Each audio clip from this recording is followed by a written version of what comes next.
క్రైస్తవ జీవితంలో సత్యం అనేది లేకపోతే ఎన్నున్నా వ్యర్థం అండి. గుర్తుపెట్టుకోండి, క్రైస్తవ జీవితంలో సత్యం లేదు, ఆస్తులు ఉన్నాయి. సత్యం లేదు, నీకు బోలెడంత అందం ఉంది. సత్యం లేదు, నీకు బోలెడంత దేహదారుఢ్యం ఉంది, మంచి కండబలం ఉంది. సత్యం లేదు, ఎన్నో భోగభాగ్యాలు ఉన్నాయి. సత్యం లేదు, అబ్బో నువ్వు ఒక అద్దాల మందిరంలో ఆరాధన చేస్తున్నావు, ఏమైనా ఉపయోగమా ఇది అంటే? అది ఎలా ఉంటదంటే, ఒక శవాన్ని పడుకోబెట్టి వెండి, బంగారం, ముత్యాలు, వజ్రాలు, రత్నాలు, హారాలు, పట్టు చీరలు అన్ని పొదిగి ఇంకేవే ఉండాలో అన్ని పెట్టేసి అందంగా అలంకరిస్తే అది ప్రయోజనకరమా? లేకపోతే ఏమీ లేకుండా ఒక కాటన్ చీర కట్టుకొని ఒంటి మీద ఒక్క ఆభరణం కూడా లేకపోయినా చక్కగా పక్కన నడిచిపోతుంది ఒక ఆవిడ, ఒక బేదరాలు.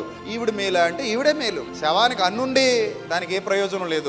ఏమీ లేకపోయినా ఈమె ఇంత భేద స్థితిలో ఉన్నా కూడా ఈమెలో జీవం ఉంది కాబట్టి నడవగలుగుతోంది, మాట్లాడగలుగుతోంది, పని చేయగలుగుతోంది. మీకు అర్థం అవ్వాలి ఈ విషయం. సత్యము మీలో ఉంటే మీ దగ్గర ఏమీ లేకపోయినా మీరు ఐశ్వర్యవంతులు, మీరు ధనవంతులు. అర్థమైందా?